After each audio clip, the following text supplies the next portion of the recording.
বন্ধু আমি সুমন বিশ্বাস প্রতিদিন আজও স্বপ্নিল বাংলা ক্লাসের পক্ষ থেকে সকল শিক্ষার্থী বন্ধুকে স্বাগত। দেখো বন্ধু, আজ একটা নতুন জিনিস শেখাবো। তোমরা খেয়াল করছো বিগত এক সপ্তাহ ধরে বা 15 দিন ধরে আমি তোমাদের নিত্য নতুন বিষয় শেখানোর চেষ্টা করছি। আজও কিন্তু তার একটা চেষ্টা থাকবে। আজকে বোর্ডের নামটা দেখেই তোমরা বুঝতে পারবে। দেখো বোর্ডে কি নামটা লিখেছি, যে বাংলা বর্ণের জাদুকরী কৌশল। ব্যাপারটাকে ব্যাখ্যা করি তাহলে বুঝবে।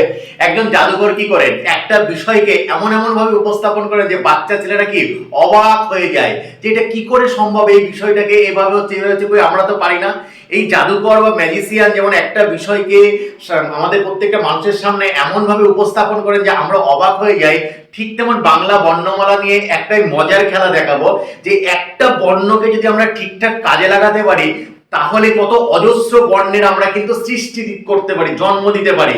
আমরা কোনোদিন ভাবতেই পারিনি একটা বর্ণ থেকে এত বর্ণের কিন্তু সৃষ্টি হয়েছে। সেই মজাকরী কৌশলটা কিন্তু আজ দেখাবো। সেই মজাকরী কৌশলের বর্ণটা কি? দেখো বর্ণটা অবশ্যই বন্ধু ব। কি বললাম, বর্ণটা কি? ব। এই যে ব, এই ব বর্ণটাকে উপর নির্ভর করে আমি মোটামুটি তোমাদের 8-10টা বর্ণের সৃষ্টি দেখাতে পারবো। একটা বর্ণ যাকে কেন্দ্র, যেমন বৃত্ত যদি আঁকতে হয় সেন্টার থেকে কেন্দ্র, ওই কেন্দ্রকে ভর করে বৃত্ত আঁকা হয়, সেন্টারটা প্রধান, সেন্টার সরে গেলে বাকি সব এদিক ওদিক হয়ে যায়। ঠিক তেমন এই ব নামক বর্ণ, একে সেন্টারে রেখে আমি অজস্র বর্ণের যে সৃষ্টি হয়েছে সেটা এক এক করে দেখাবো। যেমন দেখো, আমি যদি এই বটাকে রাখি তাহলে বকে যদি 1 নম্বর বর্ণ বলি, তা ব একটা বর্ণ। বুঝে গেল বন্ধু? এইবার দেখো, আমি যদি বয়ের নিচে কি করে দেবো, বয়ের নিচে যদি একটা ফোঁটা দিয়ে দিই, বিন্দু দিয়ে দিই, তখন সেটা কি হয়ে গেল? র হয়ে গেল, যাকে আমরা বয়ে বিন্দু র বলি। কখনোই বয়ে শূন্য বলবে না, বয়ে শূন্য কিন্তু কতটা ভুল আমি বারবার কিন্তু তোমাদের বোঝানোর চেষ্টাটা কিন্তু করেছি। তাহলে দেখো, বয়ের নিচে বিন্দু দিলে বয়ে বিন্দু র হয়ে গেল। বুঝে গেল বন্ধু? একটু খেয়াল করো। এবার 3-এ দেখো, এই যে বটা লিখলাম, বটা লিখে আমি যদি ডান সাইডে আকৃতির মতন বের করে দিই তাহলে এটা কি হয়ে গেল বলো বন্ধু? ক হয়ে গেল। তাহলে একই বর্ণ। তাহলে দেখো, একটু ফোঁটা দিলাম হয়ে গেল র, ডান সাইডে আকৃতি বের করে দিলাম হয়ে গেল কি? ক। ক্লিয়ার বন্ধু? তারপর দেখো 4 নম্বরে দেখো, খেয়াল করো, এই যে আমি প্রথম বটা লিখলাম, বটা লিখে দেখো এই নিচের দিকে এটা বের করে উপর দিকে এটা তুলে দিলে এটা কি হয়ে গেল? ঝ হয়ে গেল। তাহলে একই ব, দেখো একটুখানি হ্যান্ডেল একটা যোগ করে দিলে দেখো সেটাকে কি হয়ে যাচ্ছে, একটা আমি দণ্ডের মতো কাণ্ড যদি এখানে যোগ করে দিচ্ছি তখন সেটা কি হয়ে গেল? ঝ হয়ে গেল। তাহলে একটা বদ থেকে দেখো 4টে বর্ণ সৃষ্টি হয়ে গেল। আবার একটু খেয়াল করো, এই যে আমি 5 নম্বরে কি দেখাতে পারি, ধরো এই যাচ্ছে বটা। ক্লিয়ার? এবার এই বটাকে খেয়াল করো, এবার বটাকে আমি প্রথমে এই বটাকে লিখলাম, এই বটাকে লিখার পরে দেখো এইটা যদি উপরে দিয়ে দিই তখন সেটা কি হয়ে গেল? ধ। অনেকে আমরা বলে কি কান্দে বাড়ি ধ, কান্দে বাড়ি ফাড়ি বলে কিছু হয় না, ওই বাংলাদেশে ওরা কান্দি হয়, কিন্তু কান্দে বাড়ি বলে কিছু হয়, কান্দে ছেলে চাপানো যায় কিন্তু কান্দে বাড়ি ধ হয় না। আসলে এই যে ধ, তাহলে বয়ের উপরে দেখো এই আকৃতিটা যেটা ডান সাইডে কয়ের দিকে বেঁকিয়ে দিয়েছিলাম সেটা যদি উপর দিকে দিই উল্টো আকৃতি তখন সেটা কি হয়ে গেল? ধ হয়ে গেল। এইবার খেয়াল করো 5, আমি যদি 6 খেয়াল করো, আমি 6 কি করলাম, এই বটাকে একটু এরকম ভাবে লিখলাম, তারপরে এটাকে এই গোল করে নিয়ে এরকম কাট করে দিয়ে এটাকে এটাকে যদি জুড়ে দিই তখন সেটা কি হয়ে গেল? রি হয়ে গেল। স্বরবর্ণ সেটা কি হয়ে গেল? রি হয়ে গেল। অনেকে রিকে কিন্তু কি বলতে চান, বর্তমান যুগে অনেকে রিকে মাত্রাহীন বর্ণ বলতে চান, কিন্তু প্রাচীন যদি আমরা দেখি, প্রাচীন যে লিপি বা প্রাচীন লেখালেখি দেখি, প্রাচীন লিপিতে কিন্তু আমাদের রিটা কি ছিল বলতো? রিটা কিন্তু ছিল হচ্ছে মাত্রা, অর্ধমাত্রা বর্ণ, অর্থাৎ রির সঙ্গে এরকম একটা মাত্রা কিন্তু টানা ছিল।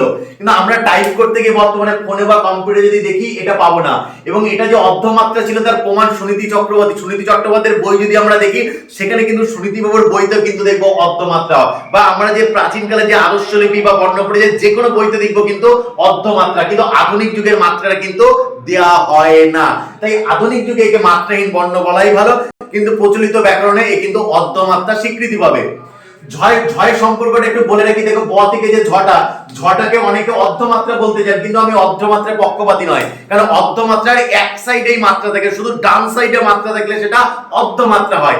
অনেকে দেখেছি অর্ধমাত্রা বলেন, কিন্তু তাদের কাছে আমার প্রশ্ন এটা, যে আমার তো বাবা ডান সাইডেও মাত্রাটা দিয়ে আছে, বাঁ সাইডেও তো মাত্রাটা দিয়ে আছে, তাহলে দু সাইডে যদি মাত্রা থাকে তাহলে সে কি করে অর্ধমাত্রা হয়? অর্ধমাত্রায় অনলি ডান সাইডে মাত্রা থাকা উচিত, যার দু সাইডে আছে সেটাকে পূর্ণ মাত্রার মর্যাদা দেওয়া উচিত, কারণ এটা অর্ধেক এটা অর্ধেক দুটো মিলে ফুল, সুতরাং এটাকে পূর্ণ মাত্রার দলে আমি রাখবো। ক্লিয়ার বন্ধু? আবার একটা জিনিস দেখে দেখো, এই যে 7, দেখো আমি পুরো এই বটাই লিখলাম, কোনো অসুবিধা নেই। বোঝা গেল। এবার যুক্ত বর্ণ হিসেবে কি করব, দেখো আমি যে আকৃতিটা কয়ের এইদিকে বের করেছিলাম, এইদিকে একটা আকৃতি বের করলাম আর উপরে এটাকে কি বলে দিলাম, জোড় আকৃতি।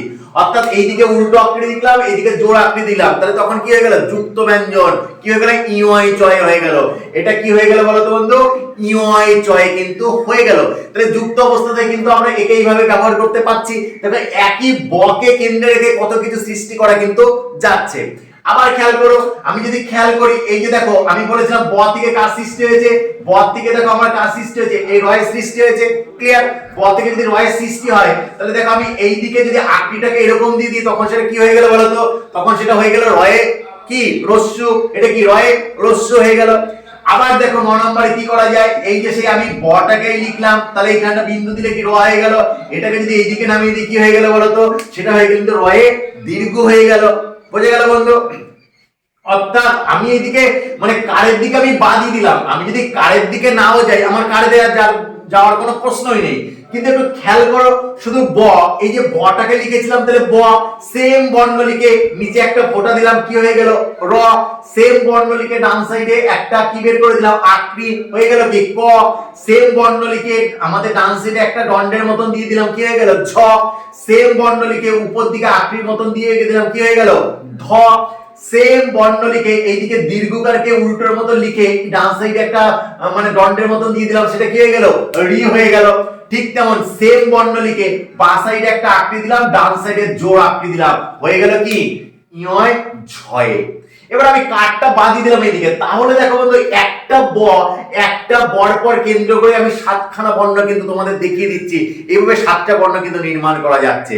তাহলে একজন ম্যাজিশিয়ান যেমন একটা বিষয় টাকা এই আছে এই নাই, 1 টাকাকে 10 টাকা বাড়িয়ে দিচ্ছে, হাফিজ করে দিচ্ছে, আবার নিয়ে চলে আসে, ওই একটা জিনিস পর একই তাস দিয়ে সে 1000 রকমের কি খেলা দেখাচ্ছে ম্যাজিশিয়ান। ঠিক তেমন আমি একটা তাস অর্থাৎ ব নামক তাস দিয়ে দেখো 7খানা জিনিস নতুন তাস সৃষ্টি করে কিন্তু দেখালাম।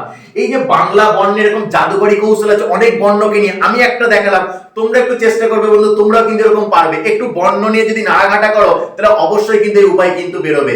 তোমরা দেখতেই পাচ্ছ স্যার তোমাদের জন্য নিত্য নতুন বিভিন্ন ভিডিও তৈরি করছে, তাহলে স্যারকে ভাবনা চিন্তা করতে হয়, সেই ভাবনা চিন্তার ফসল কিন্তু এটা। তাহলে আমি যখন পেরেছি তুমিও পারবে, তুমি একটু চেষ্টা করে দেখো, তোমার পক্ষে কিন্তু সম্ভব হবে। এই যে বাংলা ভাষাভাষী হিসাবে আমাদের গর্ব, যে বাংলা ভাষার মধ্যে কত অজস্র কৌশল কিন্তু লুকিয়ে রয়েছে, এই কৌশলটাকে যদি আমরা ঠিকঠাক ভাবে আয়ত্ত করতে পারি, তারপর যদি অ্যাপ্লাই করতে পারি, তাহলে এতে কি হবে, আমাদের বাংলা ভাষা সমৃদ্ধ হবে, নিজে সমৃদ্ধ হবে, বাকিদেরও কিন্তু সমৃদ্ধ করা যাবে। এবং বাংলা ভাষা যে একটা অমূল্য সম্পদ, আজ বাংলা ভাষা 5ম স্থান, ঠিক আছে, প্রায় 33 কোটি বিশ্বে মানুষ কথা বলে, এমনি এমনি নয়, এর যথেষ্ট কিন্তু গৌরব আছে।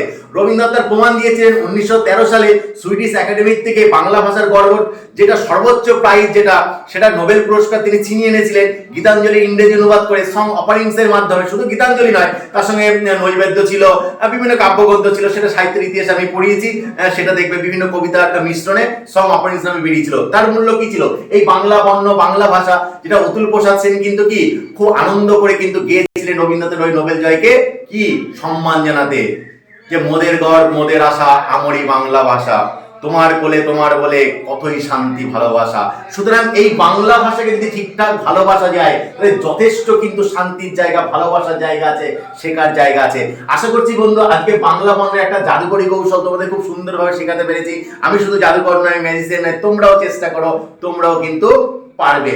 আগামী দিনে নিত্য নতুন ভিডিও যতক্ষণ না নিয়ে আসি, প্রত্যেকেই ভালো থাকবে, ততদিন নয় মানে যতদিন বেঁচে থাকবে, সুস্থ থাকো, ভালো থাকো। আজকের ক্লাসটা এই পর্যন্তই, প্রত্যেকেই ভালো থাকবে। নমস্কার বন্ধু।